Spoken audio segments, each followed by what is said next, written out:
Bienvenidos y bienvenidas a Desafío Tierra, este espacio donde abordamos diferentes dimensiones de la crisis climática y buscamos soluciones innovadoras para poder transformarnos en agentes de cambio. En este capítulo conoceremos en qué consiste la Política Nacional de Ordenamiento Territorial. Además, continuaremos con nuestro espacio en el que gobernadores detallarán el manejo a la crisis climática en su región particular. Y finalmente estaremos conversando sobre la preocupante ola de calor en el hemisferio norte y sus repercusiones en la biodiversidad planetaria. Aquí comienza Desafío Tierra. Muy bienvenidos y bienvenidas. Flora y fauna están incluidas en el polémico remate del último bosque nativo de Longaví, en la región del Maule. Un controvertido proceso que mantiene a grupos ambientalistas y al Ministerio de Bienes Nacionales enfrentados por el uso y destino que podrían tener estas tierras. Revisemos. En donde se pueden ver especies del bosque caducifolio, especies del bosque valdiviano, especies del bosque esclerófilo. Que si venden los terrenos como agrícolas, ese tema, el bosque nativo va a desaparecer. Y esa es la principal preocupación para los habitantes del interior de Longaví, en la región del Maule. Denuncian que la conservación y preservación de uno de los principales puntos verdes de la zona hoy está bajo una inusual amenaza. Lo que buscamos dar a conocer es el remate por parte de Bienes Nacionales de más de 100 hectáreas repartidas en 9 lotes, ubicados en el sector precordillerano de Los Laureles, en la comuna de Longaví, región del Maule. 112 hectáreas al mejor postor son las que se rematan del que es el último bosque nativo de la región. Grupos ambientalistas y vecinos interpusieron un recurso de protección para intentar detener el proceso. Tiene en su interior especies que están protegidas por ley, tanto de flora como de fauna. Nosotros esperamos, ¿cierto?, que las autoridades, tanto el Ministerio de Bienes Nacionales, detenga los procesos de licitación y de remate y se pueda comprometer en un proyecto de declaratoria de santuario de la naturaleza. Mediante un comunicado, el Ministerio de Bienes Nacionales asegura que los terrenos pertenecientes al fisco son ocupados irregularmente por distintas familias, lo que obliga legalmente a licitar la zona. Eso mientras en el sitio web oficial ya se pueden revisar y mapear la zona en remate por terrenos que van desde los 13 hasta los 170 millones de pesos. Y 2 de estos terrenos se encuentran habitados por vecinas y vecinos históricos que no han logrado regularizar su situación habitacional y, dado los remates, serían desalojados. La recepción de ofertas se inició el pasado 6 de julio, pero al no recibir interesados, el proceso se extenderá hasta el 5 de agosto. El Ministerio de Bienes Nacionales reconoce la licitación, pero aseguran que los 8 lotes en venta estarán destinados exclusivamente a su conservación. Temperaturas sobre los 49 grados, incendios forestales y cientos de personas y animales muertos son solo algunas de las consecuencias que han dejado el impactante ola de calor en el hemisferio norte. Para profundizar sobre los diversos efectos sobre la biodiversidad y los ecosistemas, vamos a conversar con Alejandro Pérez Matus, que es doctor en Biología Marina e investigador de la Estación Costera de Investigaciones Marinas de la Católica. Alejandro, ¿cómo estás? Bien, ¿y tú? Gracias. Bien, gracias. Alejandro, durante las últimas semanas hemos visto y hemos sido también testigos de estas graves consecuencias, ¿no es cierto?, en la naturaleza en países como Canadá o Estados Unidos. ¿Cuál es el nivel de impacto que sufren los ecosistemas con estas olas de calor? Bueno, son temperaturas exacerbadas por efecto del cambio climático. Me refiero a la intensidad. Y cualquier cambio brusco en temperatura, las comunidades, sobre todo aquellas que no tienen la capacidad de poder movilizarse, como las especies sésiles, sufren, ¿cierto?, estos cambios de temperatura a las cuales no están adaptadas y en consecuencia mueren en gran escala. Estas olas de calor lo que generan es que las especies como por ejemplo choritos que podemos ver ahí, almejas, bivalvos, son especies que tienen su movilidad exclusivamente en su fase larval. Por lo tanto, cuando son juveniles o adultas se quedan asentadas en un determinado lugar y no pueden movilizarse, y eso genera un impacto negativo sobre sus poblaciones. Alejandro, de hecho, sobre lo que tú mencionas, sobre los moluscos, esto también podría traer problemas como la marea roja o la pérdida de algas, e incluso también problemas sobre la salud de las personas que residen en la cercanía. Claro, lo que sucede con estos cambios bruscos en temperatura, que también se están viendo en otras latitudes, también no tan solo en el norte, sino también en Australia, en Nueva Zelanda, en Inglaterra, lo que sucede es que estos cambios bruscos en temperatura son permanentes, lo que hace que estas especies que son no pueden movilizarse, como también algas, van cambiando de fase. ¿Qué se refiere? Que una comunidad configurada por estas especies ingenieras van cambiando a otros tipos de comunidades, ¿cierto? Y en muchos casos eso tiene consecuencias negativas en la biodiversidad. Por ejemplo, si es que hablamos de macroalgas pardas, las macroalgas sostienen una diversidad de más allá de 150 especies. Si es que estas macroalgas perecen, ¿cierto? Muchas especies también desaparecen en consecuencia. Cambiando una configuración, ¿cierto?, de un ecosistema a otro. Y después lo que hay que referirse un poco es hablar un poco sobre la resiliencia de estos sistemas, ¿cierto? Si es que tienen la capacidad de recuperarse, ¿cierto?, y a qué velocidad lo hacen. Sí, y con respecto a eso tú mencionas este cambio, ¿no es cierto? ¿Puede ser que algunas especies ya vayan hacia el peligro de extinción, por ejemplo? Lo que se ha investigado también es que muchas especies, sobre todo si son móviles, pueden alcanzar refugio en zonas más profundas, ¿cierto? Buscando arrecifes más profundos que se pueden encontrar a más de los 30 metros, sobre todo aquellas especies móviles como peces. Pero cuando hay alteración, por ejemplo, lo que ha sucedido en la costa de California, es que también en consecuencia, ¿cierto?, de los cambios de estas olas de calor sobre la fauna sésil, también ha permeado sobre las poblaciones de depredadores, como en particular unas estrellas, que son depredadores de alto nivel trófico. Eso quiere decir que controlan ciertas poblaciones como de herbívoros, y eso desestabiliza un poco las funciones ecosistémicas, exacerbando aún más las consecuencias del cambio climático o de la ola de calor, que pueden recuperarse, ¿cierto?, estos ecosistemas en algunos puntos del planeta después de estos eventos de cambio de temperatura. Alejandro, y en esa misma línea, ¿cuánto ha cambiado el océano en cuanto al aumento quizás del nivel o también de la acidificación en los últimos años? Bueno, lo que se ha reportado, lo que está en la literatura, es que muchos de estos ecosistemas, ¿cierto?, generados por estas olas de calor, se mezclan también con condiciones naturales, como por ejemplo fluctuaciones entre el Niño y la Niña. Y estos cambios bruscos en temperatura lo que hacen es bajar la disponibilidad de nutrientes, y lo que disminuye, ¿cierto?, esta formación de especies ingenieras, que son macroalgas pardas, ¿cierto?, estos moluscos, sésiles, algunos corales también, y al reducir el número poblacional de estas especies, lo que hace que toda la tridimensionalidad que generan en un ecosistema marino, ¿cierto?, se reduce, y eso permea también sobre múltiples funciones tróficas, generando extinciones locales que pueden expandirse hasta 350 kilómetros, por ejemplo. Es lo que se ha observado en la publicación. Entonces, lo que se sugiere en esos sentidos es tener unas medidas de manejo adaptativas en las cuales se monitoree de alguna forma, ¿cierto?, ciertas especies en particular que fluctúan a consecuencia de estos cambios en temperatura.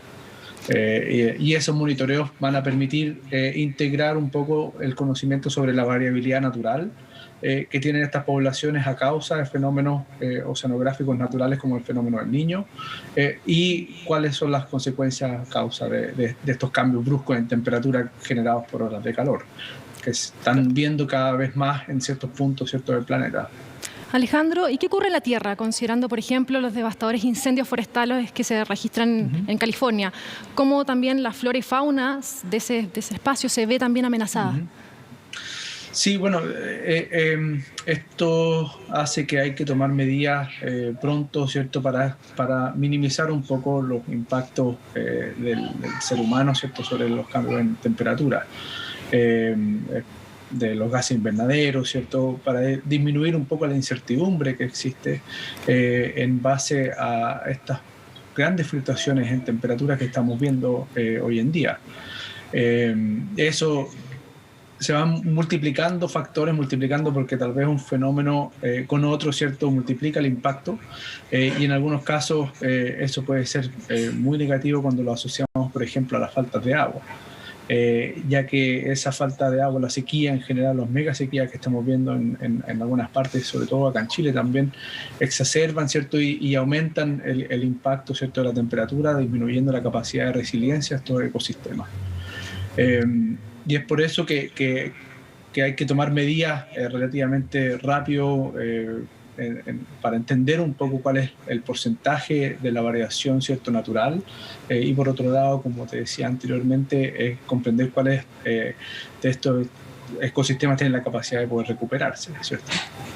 Alejandro, de hecho, también algunos expertos ya han atribuido a estas olas de calor y también fenómenos meteorológicos extremos, como lo son las inundaciones que vemos en Alemania, en Europa en general, al cambio climático.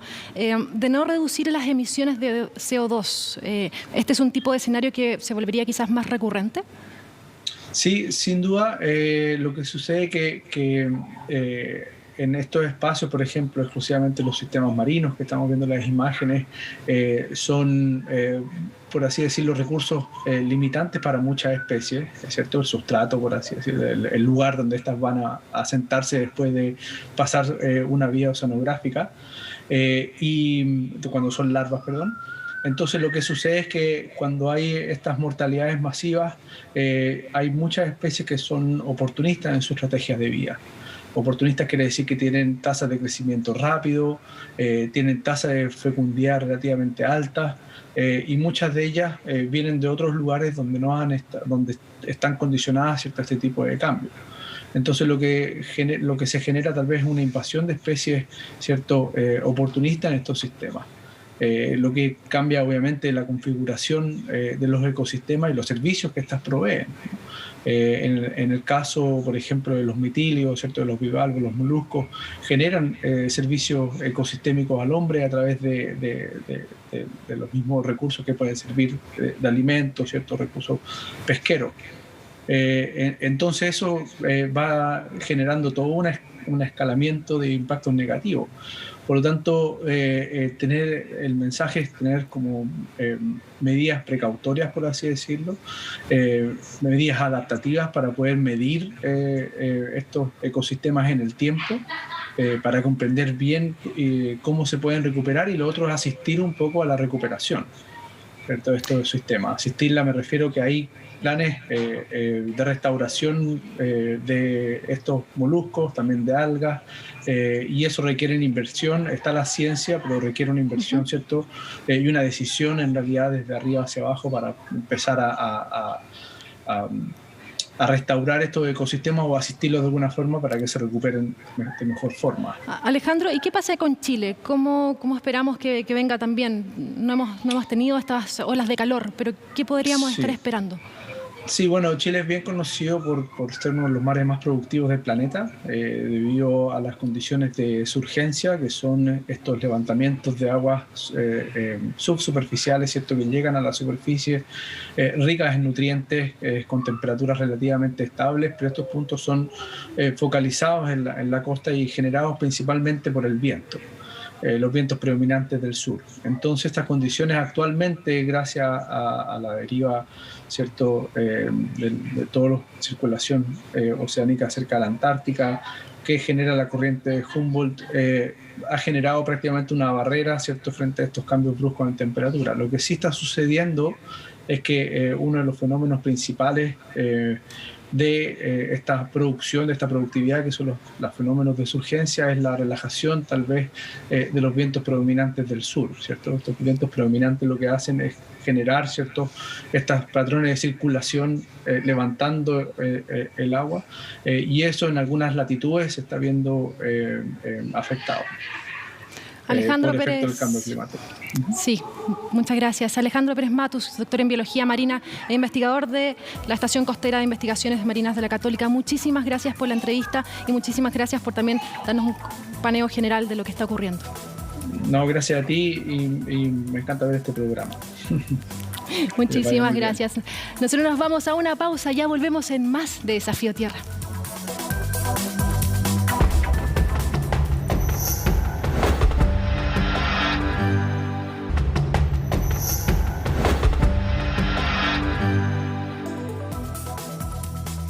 Luego de 3 años de tramitación, el gobierno promulgó la Política Nacional de Ordenamiento Territorial, que define una visión a largo plazo sobre temas territoriales estratégicos. Pero ¿en qué consiste y cuál es su implicancia? Lo revisamos en la siguiente cápsula. Orientar la acción del Estado, de los actores privados y la sociedad civil hacia la configuración de un territorio armónico, integrado, seguro e inclusivo es uno de los grandes objetivos de la Política Nacional de Ordenamiento Territorial. Esto, junto con impulsar un proceso de desarrollo sustentable que integre dimensiones sociales, económicas y ambientales con identidad territorial. ¿Qué implica esto en la práctica? Entre algunas cosas, se podrá definir en qué zonas, fuera del área urbana, se instalarán empresas, rellenos sanitarios, infraestructuras o áreas verdes. Esto bajo estándares compatibles con la salud, calidad de vida de las personas y el estado de los ecosistemas. Además, esta herramienta busca transformarse en un mecanismo aplicable a todo el territorio nacional que armonice y entregue coherencia a la interacción con las demás normativas territoriales, lo que resulta de gran importancia para los territorios que actualmente no cuentan con instrumentos regulatorios y que se ubican principalmente en zonas rurales del país.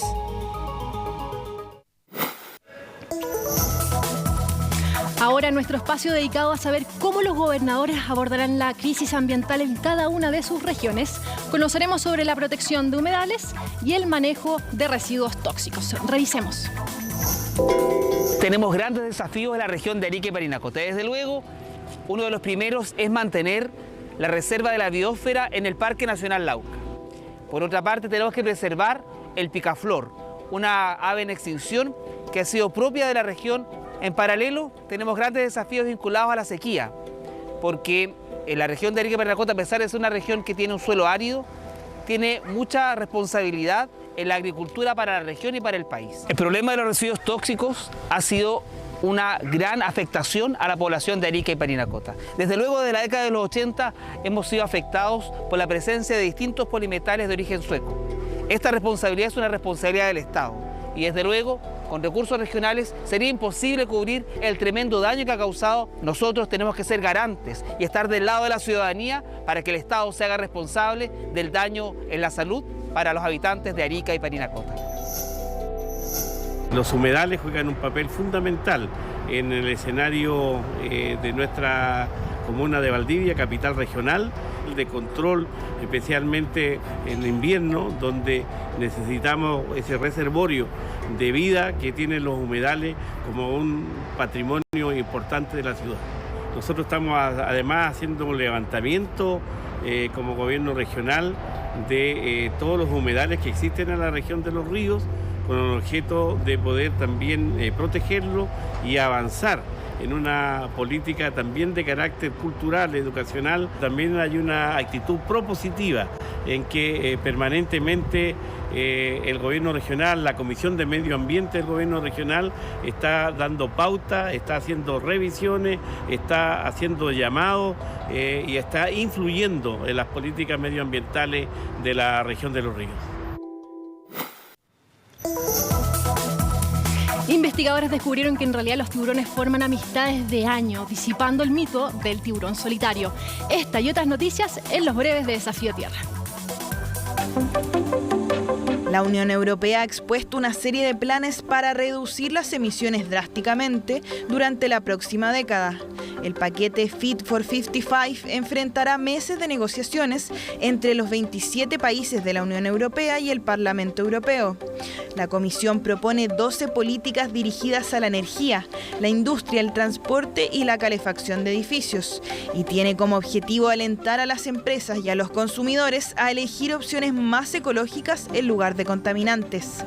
Las normas más estrictas de la Unión Europea sobre el CO2 para los automóviles podrían prohibir efectivamente la venta de nuevos autos de gasolina y diésel en 2035, demostrando su compromiso con el uso de energías renovables. Investigadores de todo el mundo han descubierto que los peces se congregan en grandes cantidades e interactúan con otros de su propia especie, creando amistades de años, lo que disipa el mito del tiburón solitario. Un estudio de la Universidad Internacional de Florida, publicado en el año 2020, descubrió que los tiburones de arrecife regresan a las mismas comunidades año tras año, formando claras preferencias por la compañía de algunos individuos sobre otros, con algunas amistades que perduraron durante los 4 años de estudio. Otra investigación en la revista Scientific Report ha descubierto redes sociales complejas entre los tiburones tigre de arena a lo largo del este de Estados Unidos, relaciones que alguna vez se pensó que eran estrictamente de dominio. Peter Rabbit ha unido fuerzas con las Naciones Unidas, la Organización de las Naciones Unidas para la Alimentación y la Agricultura y la Fundación de las Naciones Unidas para reclutar más héroes de la alimentación como Peter, que vean el valor de las frutas y hortalizas para una dieta equilibrada y un planeta más saludable. En la película Peter Rabbit 2 a la fuga, el pequeño conejo junto con sus amigos se unen a la campaña de concienciación para ser héroes de la alimentación. El llamado es a ser consciente con los alimentos, que sean de origen local y de temporada, siempre que sea posible, reducir el desperdicio de alimentos e incentivar a crear huertos en casa. Ya estamos terminando este capítulo, pero como siempre los dejamos invitados a mantenerse informados sobre las últimas noticias de medio ambiente en todas las plataformas digitales de Desafío Tierra. Usted siga la sintonía CNN Chile y nosotros nos encontramos en un próximo episodio.